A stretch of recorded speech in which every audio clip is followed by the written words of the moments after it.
Okay, we've got Elaine Grayson, the last one for the day. Good afternoon. You'll have a seat. You'll have a seat, we'll go ahead and open this up.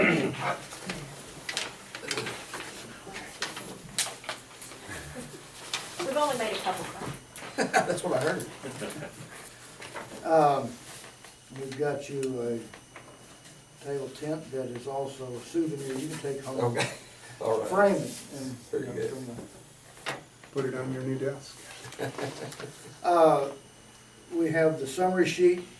All the individuals will score you, and then we'll take each score and we'll average them and put it on this sheet. And that's what will be posted on the website, okay? And what we're gonna do now, Denise is going to read the rules. And you and I are gonna sign these, Okay, and then we'll go forward. all right. And here are the Give rules. this to. No one is allowed to be in the room except for the vetting panel and the candidate. All electronics shall be turned off except for laptops and video recorders used by the vetting panel. Cell phones or video recorders shall be turned off in the room. No written materials or notes will be taken by the candidate. Ellis County Tea Party vetting panel and candidate agree that all questions and responses at this vetting session are to remain confidential until videos are uploaded and considered public information on the ECTP website at www.elliscountyteaparty.org. Verbal questions will be asked and verbal responses to those questions will be given. Answers will be limited to 2 minutes per question. During the video session, no follow-up questions will be asked, nor will the candidate be given any explanation of the question. Candidate may request a repeat of a question at the time the question is asked first. The candidate may request a copy of the vetting interview recording for a fee of $5. Recordings will not be released until the video is posted on the ECTP website, www.elliscountyteaparty.org, and the fee has been received. Any questions? No questions. All right, okay, go ahead and finish that. Not a mom, can't multitask. Today's the first, right? It is. All You'll right, thank you. do that next one. Oh. I'll do this one.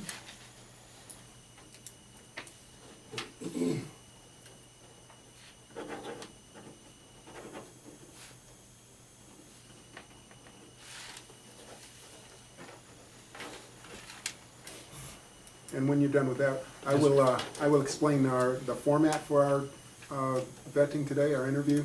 Okay. First thing we will do is, we will go down the line, introduce ourselves to you. After that, we will offer you a 3-minute opening statement.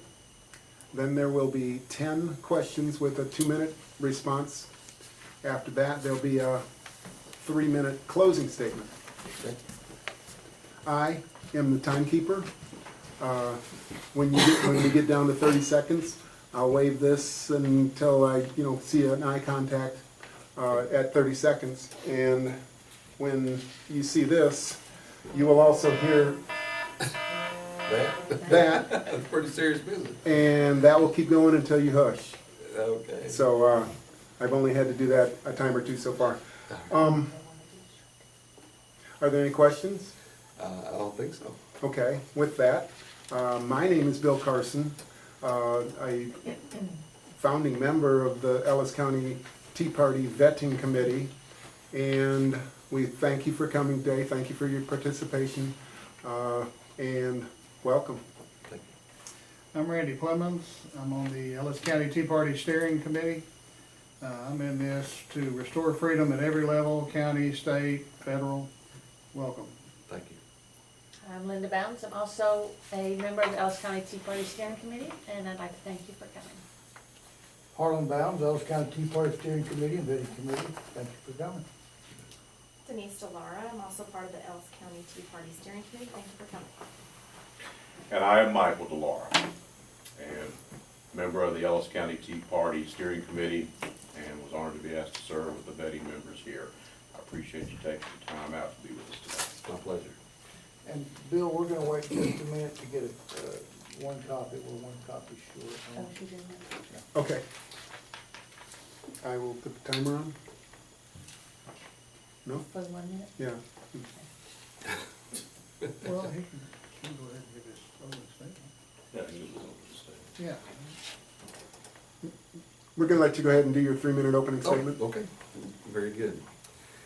Well, for those of you that don't know me, my name is Lane Grayson. I'm a 38-year resident of Ennis. I wasn't born in Ennis, but moved there when I was 6 years old. Started my primary education there as a kindergartner, and I've attended all of my school years there in Ennis. Went to Ennis High School, graduated there, then went on to Navarra College. After I left Navarra College, completed my degree at Dallas Baptist University with a business degree and a major in public administration. I raised my family there. I'm a father of 4. My wife and I have homeschooled our children up through the 9th grade.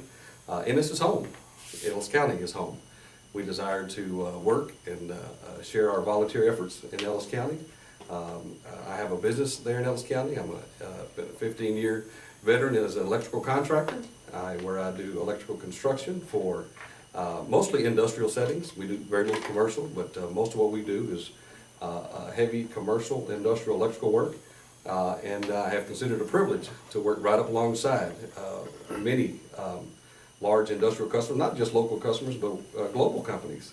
I've watched their responses to our government. I've watched their responses to our laws. So I have been very interested in what goes on in our global, in our national politics, as well as on our local level. After watching several things kind of start turning different ways over the last several years, I said, you know what, it's time. It's time. I consider one of my character attributes is to be leadership. I'm an employer and a taxpayer, and I think it's awfully important to be those things before you act out and become a leader of somebody else. Because not only am I responsible for the finances that come through the door of my company, but I'm responsible to the stewardship of those finances and how I invest into my own people. You know, so I believe that if I can encourage them, if I can continue to grow them and make them leaders, then I've done a good job. My desire for this particular office is I'd like to take those same skills and skill sets and take that opportunity to lead out in a way that I can be responsible for not just my taxes, but your taxes. I want to make sure that the taxes that we pay as a county are being allotted in the way that they should be, and that the decisions that they make in the Commissioners Court is representative of what we would all want to happen. That's what's very important to me. So that's me in a nutshell, and I look forward to running and a good, clean campaign. So far it has been. As a matter of fact, I've had an opportunity to talk to several of the guys that are on this large ticket that we're running with, and we all share a lot of the same things. And I hope that some of the questions that are coming out after my opening statements, we get a chance to answer those, because I'd like to spend some more time, because I already saw the yellow flag go off. Thank you.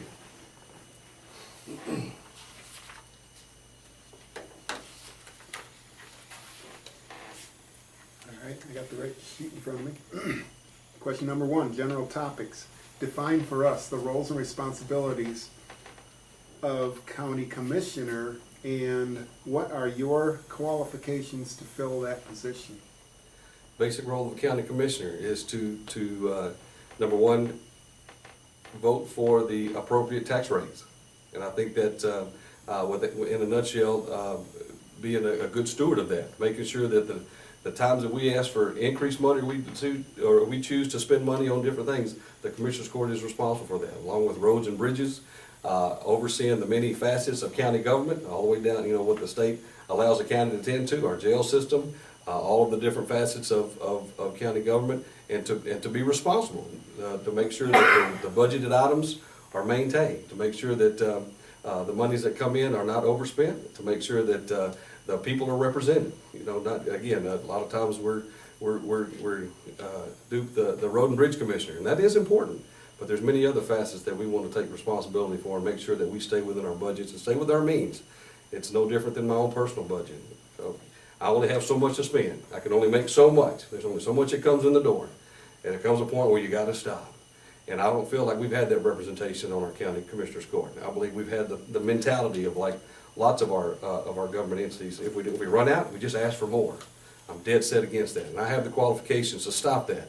I'm bold enough to stand up and say, we don't have it. We've got to find another way, another means to make that happen. And that's what I desire.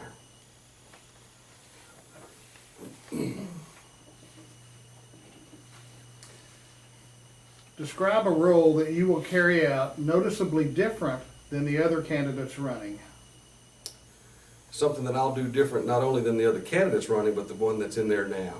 I believe that as an employer, you have to be accessible to those that are working for you. You have to be accessible to those that are on your team that are choosing to do what you're doing in a day's work. I believe accessibility is important. I don't believe that our Commissioners Court now currently takes that role seriously. I want to be able to make ourselves available, have communication, have dialogue, and that comes in many different ways. Number one, answer the people when they call your office. When they call the Commissioner's office, have a response for them.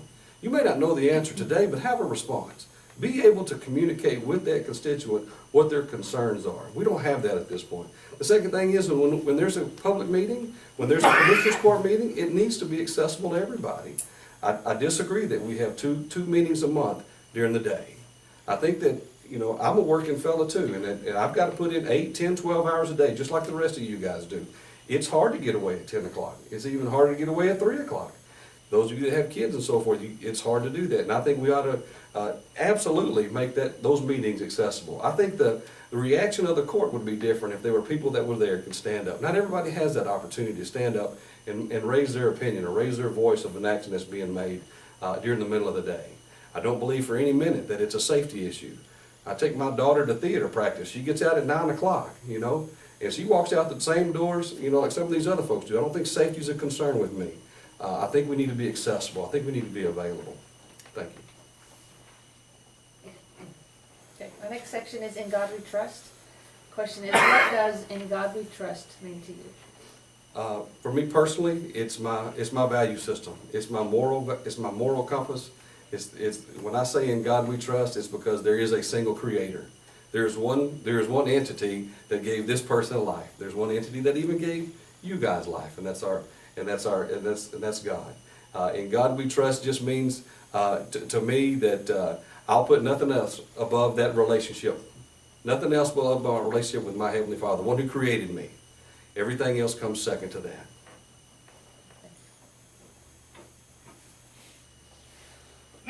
National and Texas sovereignty.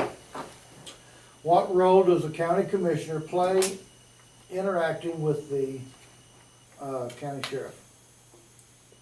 Let me read that again. Yeah. What role does the county commissioner play interacting with the county sheriff? The role that a county commissioner should, number one, I don't believe there should be any active role to tell the sheriff what to do. I think the sheriff is the individual that has the knowledge, that has the authority to make the decisions on behalf of those deputies, to protect them for one, and then to protect the rest of us as citizens. A relationship that we should have together is that of finances, to make sure that the resources are available, to not just for operations, but to train and cross-train and train again and provide measures of safety for those individuals that go out and protect us in our county. I've had the opportunity to work alongside the sheriff in some other situations through some volunteer organizations. I'm a volunteer chaplain with Victim Relief Ministries, and I've seen the Sheriff's Department in some very difficult situations, and I couldn't be prouder to be a resident of Ellis County and watch these individuals protect us. So the honor that they have to protect and to be first on scene anytime that they can. That's a tough job, because most of the county guys, they're farther out than the local guys. And I've been on site, and I've been in some, just not long ago, we had a very tragic event happen in Barville, and I was on that scene as a response chaplain. And I was very impressed, not just with the individuals that was there when I got there, but the chief. His response to the media, his response to the family, and his response to those who were there to try to help. I was very impressed with that. But I don't think, outside of supporting him and supporting his direction, as long as he's doing what the people would be encouraging him to do, I think the role of the commissioner would be to just support that and give him the leeway to do the things that he needs to do.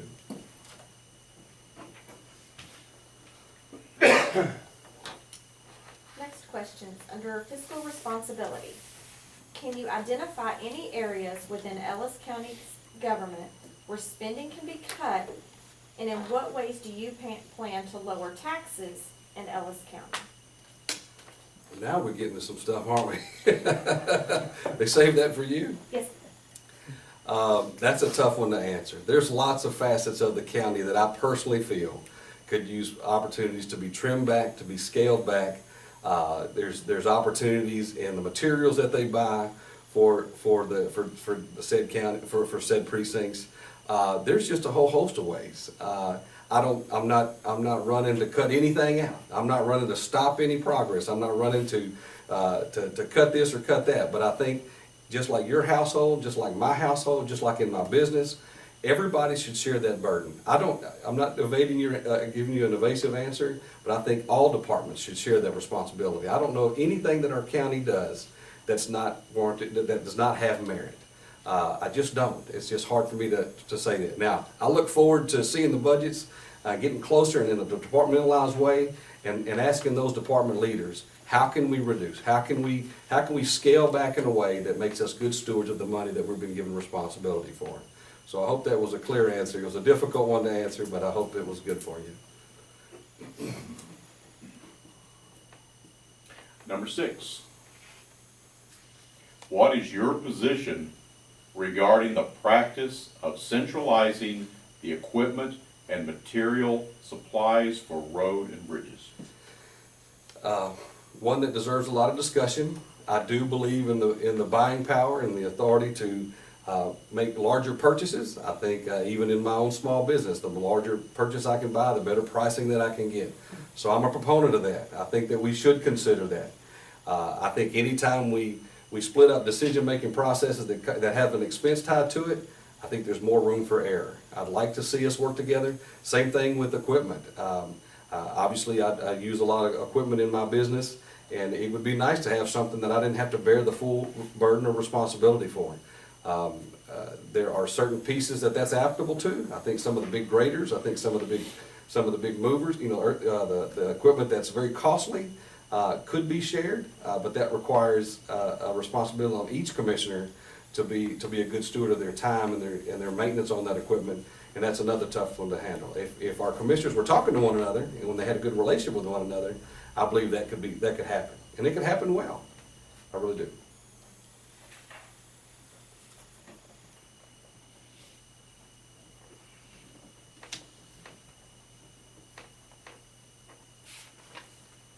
What can be done to improve the budget process, making it easier for the public to have input in that process?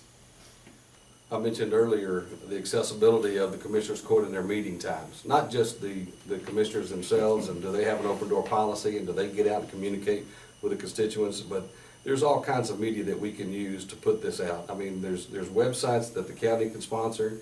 We don't have, I always have a fear to start sharing technology with folks. I have lots of senior folks in our precinct. They're not that savvy. They don't spend a lot of time online. They don't spend a lot of time with social media. And I'm concerned if we start moving in a direction that's all Facebook driven or social media driven, we're going to miss them.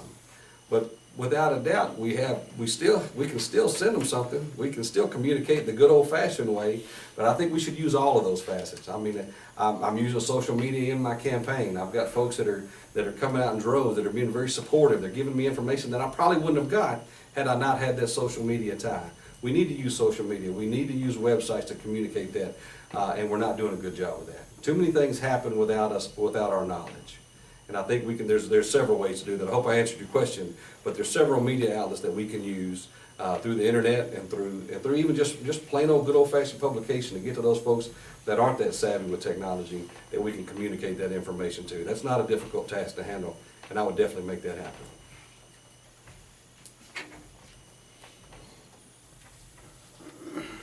Number 8 is under personal responsibility. Relevant to the position you are seeking, what is your first and foremost responsibility to the people of Ellis County? First and foremost would be to be a good steward of the finances that is collected from them annually. To make sure that the monies that we have don't require us to come back to them and increase the tax rates for them. That's the first and foremost priority for a county commissioner, is to maintain that tax rate, to make sure that the money that we have completes the task. Now, I know that it's often talked about road and bridges, can you get this road fixed, can you get everything? No, there's no way. There's no way we can get all of the roads and bridges up to snuff, because we travel them all the time, and I know you guys too, there's lots of places that need repair. We just need to prioritize. We need to communicate that prioritization list to those that have needs. We need to make sure that they know what's our priority, which ones are we gonna hit first, where are we gonna spend X amount of dollars, and when can we get to the one that's important to you? That's the most important thing, is what can we do with the finances that we have? Obviously, maintaining the roads and bridges is huge, because it's a large portion of the budget, but without a doubt, we just need to communicate that. All right, next question is under rule of law, and it's relevant to the position you are seeking. Explain how important it is to have a working knowledge of the Constitution, and do you have that knowledge? I wish I could say I was a constitutional expert, but I'm not. But I do love this country. I believe that the foundation that we were built on over 200 years ago is not flawless, but I can't see it ever getting any better. I don't see how in the world those guys had the insight to write what they wrote as long ago as they did. It's incredible how our Constitution has stood tall and stood firm and stood the test of time with so few changes that we've had. It gives us liberty, it gives us freedom. I'm not an expert, but I will defend it to the death. I believe we live in the greatest country in this world, and I believe we live in an even better state. So that's my thoughts on that. Okay, with that, how many articles and how many amendments are there to that Constitution? There's 27 amendments, and out of that 27, there's only a few of them that I could recite for you. And articles.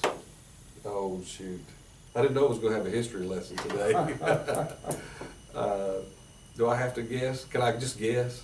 Because I absolutely forgot. 26? I'm drawing a blank. 26. Okay, I'm wrong, aren't I? it's okay. The next section is limited government. Question number 10, last one. Thank you. What is your position regarding the North Central Texas COG? North Central Texas Council of Government. What's my what again? What is your position regarding the North Central Texas COG? I don't have a intimate working knowledge of what they do, so I'm going to refrain from answering that. I do have an opinion, but it's just an opinion. So I wish I had more information to be more specific, but what I have is only an opinion, and I like to reserve to keep that to myself. Is that fair enough? Sorry.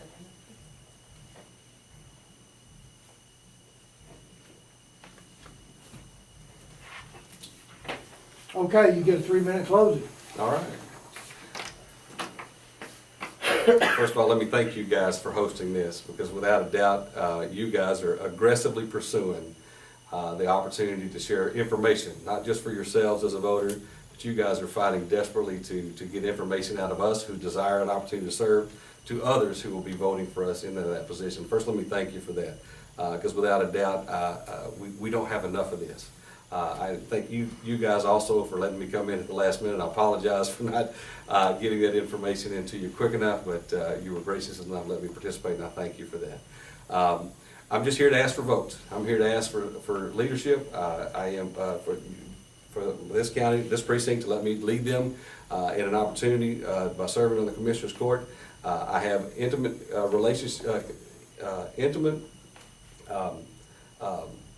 knowledge of working with employees. I believe in an open door policy. I believe in integrity. I believe in transparency. Those are the things that are requirements of those who are going to lead us, whether it's on the local level, the federal, on the state level, or in the federal level. I have those attributes. I have a desire to communicate with people, to share burdens with people, and to lead people. That's my desire for this position. That's my desire. That's the reason I'm running, is to take this time to seek leadership and seek the approval of those who are in this community, that I may be the steward of their finances, that I may be the steward of their resources to help us in this great county. Again, I lead with my value system. I lead with my moral indicators. I desire an opportunity to help, and I think this is just something that we as citizens should do. I don't think we should just reserve this for professional politicians. One of the reasons I'm in this race is because I knew one day I would have this opportunity to serve locally, or maybe, who knows, maybe somewhere farther. But my point is it's our responsibility as citizens to jump in and to be a part and to be effective, and we should all take that. And I take that very seriously. But the one thing I was going to do before I ever decided to run is I was going to do hard things first. Hard things first was running a business, to be an employer, to raise my family, to do the things that you guys are already doing, that we're all a part of doing. I wanted to do that first because I think the most, what I am most supportive of is people who have done that very thing. If you walked right out of college and got into politics, I don't really have a strong favor for you. But if you got out and you did hard things, and I know you came up the same roads I did, then I'm much more apt to support you. I'm much more apt to get behind you when you make a decision. And that's what I'm asking. I'm asking folks to get behind me.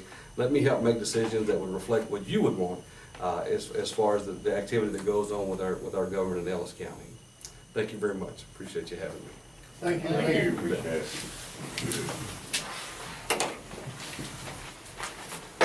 You can take your souvenir if you want it. Oh, okay. All right. Thank y'all. I guess I'm the last one. I guess appreciate your time. Thanks for letting me come back in. Thank you, sir. You bet. Appreciate you. Thank y'all very much. Appreciate you. Thank you. Thank you. Thank you. Oh, you're welcome. I apologize. You bet. Y'all have a good day. Glad you made it. Miles, I appreciate you. You bet. That didn't hurt too bad.